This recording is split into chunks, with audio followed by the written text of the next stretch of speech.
जय श्री राम सभी को। मैं विष्णु शर्मा आप सभी का स्वागत करता हूं अपने YouTube channel Shri Balaji academy पर।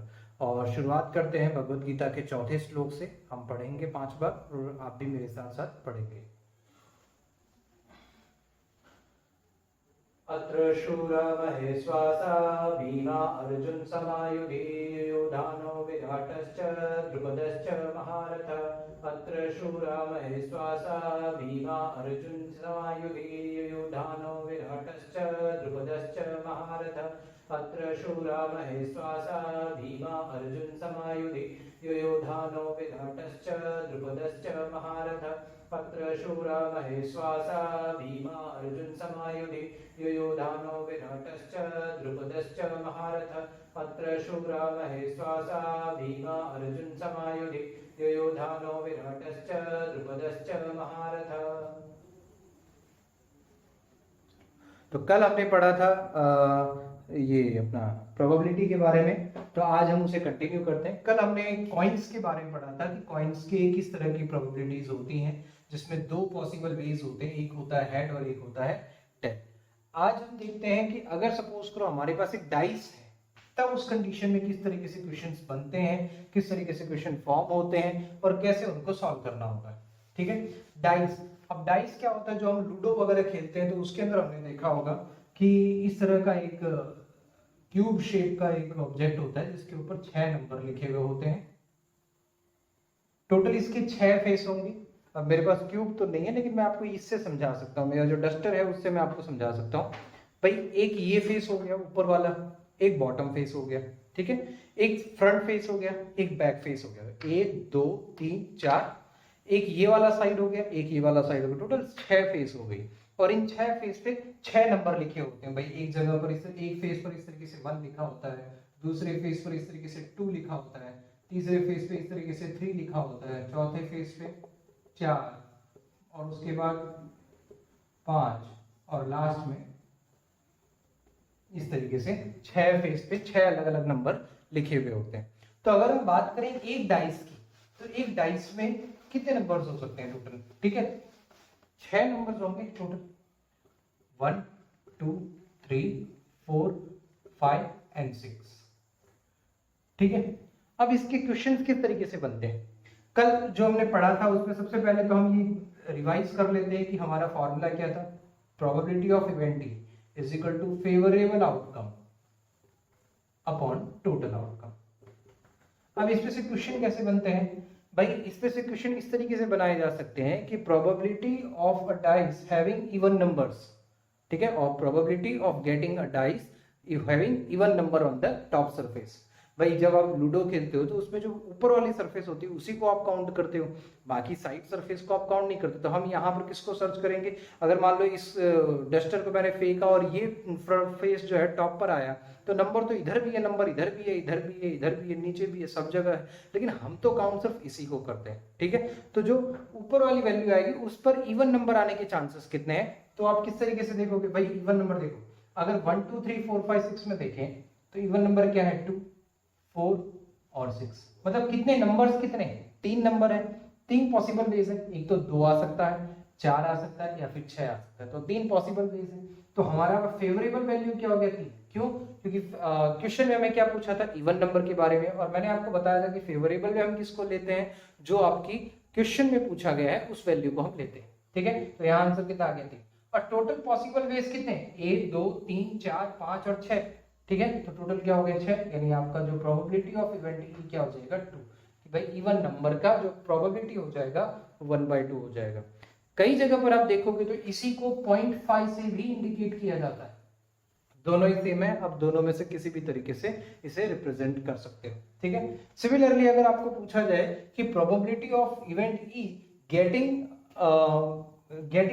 हैविंग अ डाइस, सॉरी, मतलब एक डाइस ऐसा आपको लेना है जिसमें आपको ऑड नंबर फाइंड करना है। ठीक है, ऑड नंबर की प्रोबेबिलिटी क्या होगी वो आपको फाइंड करनी है। ठीक है, इस जो प्रोबेबिलिटी है वो ऑड नंबर की फाइंड करनी है। तो ऑड नंबर क्या क्या हो सकते हैं आपके? 1 3 एंड 5। 5 आपकी ये 3 क्या है? Odd number. तो सेम आंसर आपका आ जाएगा 3/6। दूसरा आपको ये पूछा जा सकता है कि probability of event E getting prime number on the top surface of a dice. ठीक है, ठीक है। डाइस की टॉप सरफेस पे आपको प्राइम नंबर लेना है। तो प्राइम नंबर क्या क्या हो सकते हैं भाई? 2 हो सकता है, 2 होगा प्राइम नंबर, 3 होगा, 4 होगा नहीं, क्यों? क्योंकि 4 जो होता है 2 के टेबल में भी आता है, और 5 हो जाएगा। 1 होगा नहीं, क्योंकि 1 को हम प्राइम नंबर नहीं कंसिडर करते हैं, ये मैं पिछले क्लास में भी बता चुका हूं। ठीक है, तो यहां भी आंसर क्या आ जाएगा? 3/6। ठीक है, इस तरह के क्वेश्चन। यहां पर हम बात कर रहे थे सिंगल डाइस की।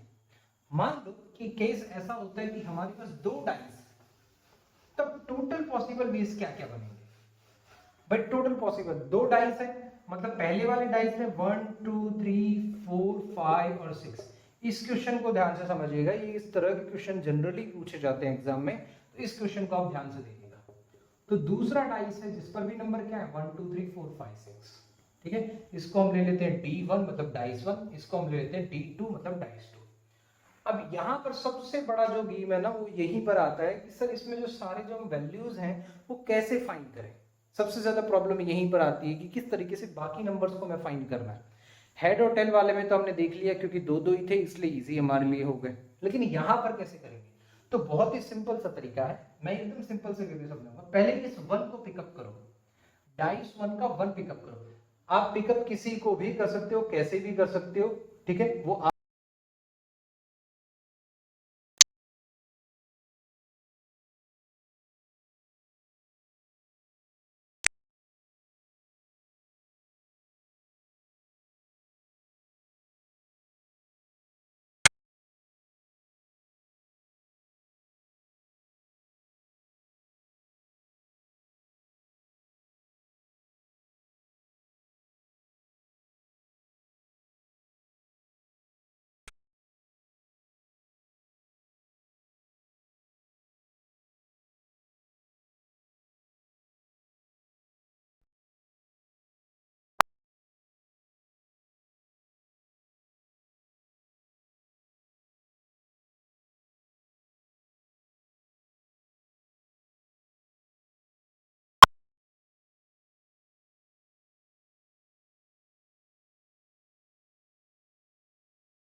6, 7, 8, 9 और 10 इस तरह के कार्ड्स होते हैं। 1 नहीं होता है, 1 की जगह पर एस होता है, इक्का होता है, ठीक है। तो ये टोटल 13 कार्ड का कॉम्बिनेशन, और ये सब में होता है, ये सब में होता है भाई। एस कार्ड हार्ट में भी होगा, किंग में भी होगा, मतलब हार्ट का भी एस होगा, किंग होगा, क्वीन होगा, जैक 2 to 10 होगा, डायमंड में भी का किंग है, क्वीन है, जैक, ये सारे होंगे, क्लब में भी ये सारे होंगे, स्पेड में। ये देखो 13 बन रहा है कि नहीं बन रहा है। 2 to 10 तक की अगर हम बात करें, 2 to 10 तक की बात करें तो 9 कार्ड हो गए, 1 2 3 4 5 6 7 8 9 10 11 12 और 13, टोटल 13 कार्ड हो गए। इस तरीके से कार्ड्स को डिवाइड किया जाता है। आई होप ये वाली पहली लाइन तो आपको समझ आ गई होगी। ये देखो, इक्का होता है, किंग होता है, क्वीन होता है, जैक होता है। इन तीनों को हम फेस कार्ड भी कहते हैं। क्या कहते हैं? Face card. फेस कार्ड क्यों कहते हैं? फेस कार्ड इसलिए कहते हैं कि किंग, क्वीन और जैक, इनके ऊपर चेहरा बना हुआ होता है, ठीक है। जब आप कार्ड देखोगे तो उसमें आपको यहाँ पर एक चेहरा बना हुआ दिखाई दे जाएगा। इक्के पर कोई चेहरा नहीं होता, इसलिए उसे फेस कार्ड नहीं कहा जाता। हालांकि इन सब को मिला के ऑनर कार्ड कहा जाता है। इन सब को अगर मिला लिया जाए तो ऑनर कार्ड कहा जाता है। ध्यान से देखिएगा, वापिस समझा रहा हूं। फेस कार्ड की बात करते हैं, कौन कौन से फेस कार्ड होते हैं। देखो, एक तो आपका हो गया किंग, एक हो गया क्वीन और एक हो गया जैक। ये फेस कार्ड कहे जाते हैं। इनको हम क्या कहते हैं? Face card. क्यों फेस कार्ड कहा जाता है? फेस कार्ड इसलिए कहा जाता है कि किंग का अगर आप पत्ता देखोगे तो उसके अंदर एक आपको फेस दिखाई देगा, क्वीन में भी फेस दिखाई देगा और जैक में भी फेस दिखाई देगा, ठीक है। अब यही देखो, अगर हम बात करें डायमंड की, एक किंग इसमें होता है, एक क्वीन इसमें होता है, एक जैक इसमें होता है,